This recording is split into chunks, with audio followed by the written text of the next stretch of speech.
Graça e paz, igreja. É muito bom estarmos juntos mais uma vez para aprendermos da palavra de Deus. E nesta manhã eu queria estudar um pouco com os irmãos acerca do verdadeiro significado do Evangelho de Jesus Cristo. Por que isso é importante? Em primeiro lugar, nós percebemos que ao longo da nossa caminhada cristã, em virtude das dificuldades, dos problemas que enfrentamos no nosso dia a dia, tendemos a nos esquecer do verdadeiro evangelho, do que fomos salvos. E assim nos tornamos pessoas ingratas, pessoas murmuradoras que reclamam de tudo e de todos. Em segundo lugar, percebemos também que muitas pessoas têm surgido e têm tentado distorcer o verdadeiro significado do evangelho. Mas, com base nas escrituras sagradas, observamos que o verdadeiro evangelho tem como propósito reconciliar o homem com Deus. E quando vamos para a carta de Paulo aos Efésios, no capítulo 1, Paulo ele inicia a carta agradecendo a Deus pela sorte de bênçãos que nós cristãos temos por meio do sacrifício de Cristo. Então, nós percebemos que tudo que nós temos hoje é por conta de Cristo, por conta do sacrifício. E no capítulo 2, o apóstolo Paulo traz a memória dos Efésios e também traz hoje a nossa memória qual é o estado em que nós nos encontrávamos antes de sermos alcançados pela graça. E no capítulo 2 de Efésios, que nós vamos ler agora, o apóstolo Paulo vai dizer o seguinte: Ele vos deu vida, estando vós mortos nos vossos delitos e pecados, nos quais andastes outrora, segundo o curso deste mundo, segundo o príncipe da potestade do ar, do espírito que agora atua nos filhos da desobediência, entre os quais também todos nós andamos outrora, segundo as inclinações da nossa carne, fazendo a vontade da carne e dos pensamentos, e éramos, por natureza, filhos da ira, como também os demais. Nesse capítulo, o apóstolo Paulo dá o diagnóstico preciso, o diagnóstico bíblico acerca do homem sem a graça salvadora. Ele diz: Efésios, vocês estavam mortos em seus delitos e pecados. E não tem como não lembrarmos da queda de Adão registrada em Gênesis capítulo 3. E percebemos ao longo da narrativa de Gênesis que, por conta do pecado de Adão, toda a raça humana foi contaminada.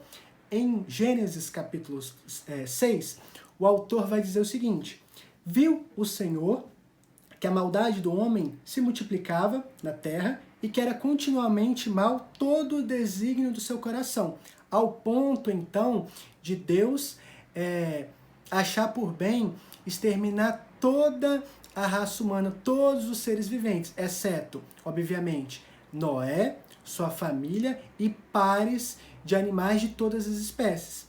Quando chegamos no Novo Testamento, o apóstolo Paulo, em sua carta aos Romanos, no capítulo 3, do verso 10 ao 12, ele vai dizer o seguinte: não há um justo, nenhum sequer, não há quem entenda, não há quem busque a Deus, todos se desviaram.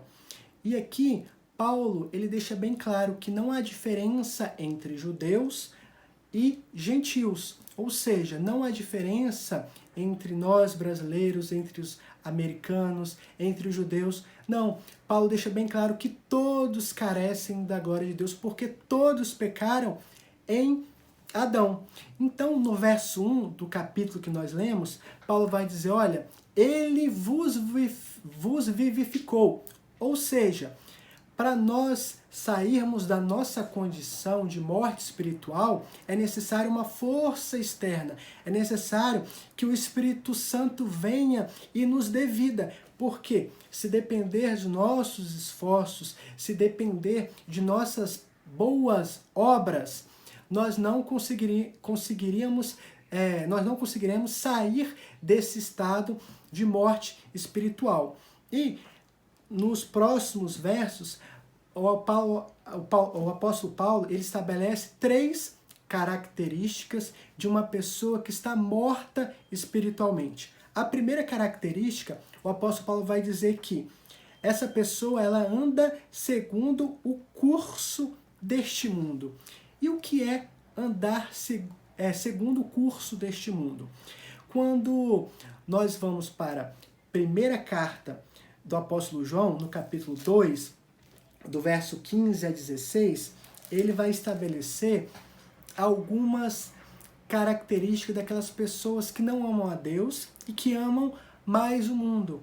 Então, andar segundo o curso deste mundo é você se amoldar aos conceitos deste mundo, é você seguir as filosofias deste mundo. Então, para ficar bem claro, vamos ler 1 João, capítulo 2, do verso 15 ao 16, que diz assim: Não ameis o mundo, nem as coisas que no mundo há. Se alguém amar o mundo, o amor do Pai não está nele, porque tudo que há no mundo, a concupiscência da carne, a concupiscência dos olhos e a soberba da vida não procede do Pai, mas procede do mundo. Então, Paulo deixa bem claro, a primeira característica da pessoa que está morta espiritualmente, e ele diz, Efésios, vocês também estavam nessa condição. Vocês andavam segundo o curso deste mundo. Então, andar segundo o curso desse mundo é amar as coisas deste mundo, ao ponto de ir contra os ensinamentos de Deus. É dar vazão aos seus sentimentos, às suas práticas pecaminosas. E a segunda característica de uma pessoa que está morta espiritualmente é que essa pessoa ela anda segundo o príncipe da potestade do ar. Ou seja, essas pessoas elas andam segundo o caminho de Satanás. Satanás, ele tem o propósito de nos cegar e não de impedir que nós enxerguemos a graça salvadora de Deus. E Paulo também estabelece a terceira característica de uma pessoa que está morta espiritualmente. Ele diz, olha, essas pessoas andam segundo as inclinações da nossa carne. E Paulo prossegue, fazendo a vontade da carne e dos pensamentos. Aqui é muito importante deixar claro que, com a queda de Adão, toda a raça humana foi contaminada e a vontade do homem foi prejudicada. A vontade do homem ela é inclinada para o mal, ao ponto de, em 1 Coríntios, capítulo 2, versículo 14, Paulo dizer, o homem natural não aceita as coisas do Espírito de Deus, porque eles são loucura, e não pode entendê-las, porque elas se discernem espiritualmente. Em João, capítulo 6, versículo 44, nós vemos que o homem ele sequer pode ir a Jesus se pelo Pai não foi concedido, ou seja, a vontade dele está inclinada para o mal. Em 1 Coríntios, capítulo 12, versículo 3, o homem, por estar corrompido, ele sequer pode dizer Senhor Jesus, ou seja, ele sequer pode reconhecer Jesus, se não for pelo Espírito Santo. E em Mateus 16, capítulo 16, do verso 16 ao 17, o homem ele não pode sequer reconhecer Jesus como sendo o Messias e como Filho de Deus, se pelo Pai que está nos céus não for concedido. Então, estar morto espiritualmente é ter essas três características. Primeiro, andar segundo o curso deste mundo. Segundo, andar segundo o príncipe da potestade do ar. Terceiro, andar segundo as inclinações da carne. E no verso que nós lemos, no verso 3, o apóstolo Paulo diz o seguinte, e éramos por natureza filhos da ira. Paulo vai concluir o seguinte, Efésios, nós cristãos hoje, nós estamos mortos em nossos delitos e pecados, e nós éramos filhos da ira. E é uma linguagem muito parecida com a que o apóstolo João se utilizou. Lá em João 3,36, o apóstolo vai dizer o seguinte, quem crê no Filho tem a vida eterna. O que, todavia, se mantém rebelde contra o Filho, não verá a vida, mas sobre ele permanece a ira de Deus. o apóstolo Paulo e também o apóstolo João deixam bem claro que a condição do homem sem Deus é que ele está sobre a ira de Deus. Ele é filho da ira. E, como nós temos aprendido nas aulas da professora Adélia, na escola dominical, nós percebemos que Deus, ele estabeleceu sim um dia que ele julgará todos os homens. Nós não sabemos quando é esse dia, mas haverá esse julgamento. E a única forma de nós nos livrarmos desse julgamento, de não sermos condenados eternamente, é sermos então vivificados por Cristo Jesus. É a partir do momento em que nós deixamos de lado a nossa confiança em nós mesmos, em nossas forças, em nossos méritos e depositamos nossa confiança no que Cristo fez na cruz do Calvário.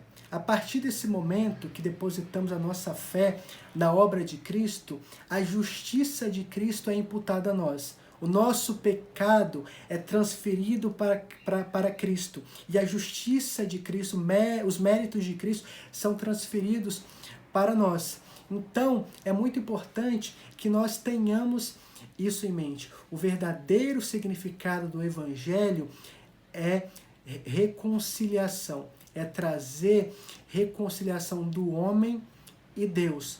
Uma reconciliação que havia se perdido por conta do pecado de Adão. Mas por meio de Cristo, por meio do sacrifício de Cristo, por meio dos benefícios de Cristo, hoje nós temos acesso a Deus. Hoje nós podemos nos chamar como filhos de Deus. E hoje, então, nesta manhã, eu queria que nós refletíssemos sobre isso. Muitos têm dito que o Evangelho de Cristo é que nós sejamos ricos, prósperos nessa terra. Não há em nenhum momento uma menção a arrependimento de pecados, mas quando olhamos para as Sagradas Escrituras, de Gênesis a Apocalipse, nós vemos que o propósito do Evangelho é trazer reconciliação. Deus estava em Cristo reconciliando o homem com Ele mesmo e assim nos livrando da ira vindoura. E nesta manhã, para finalizar, eu queria orar com os irmãos. Pai, te agradecemos por tua obra, te agradecemos, Pai, pelo teu plano de redenção, te agradecemos, Pai, porque o Senhor, por amor a nós, mesmo não vendo nada em nós, mandou o teu Filho Jesus Cristo para morrer em nosso lugar, para que nós fôssemos vivificados, porque nós estávamos mortos em nossos delitos e pecados. Pai, não há méritos em nós, não há nada de bom em nós, tudo o que temos hoje de bom foi por meio do teu Filho Jesus Cristo. Muito obrigado por isso. Te agradecemos por tudo, Pai. Que todos os dias de nossas vidas possamos nos lembrar desse sacrifício.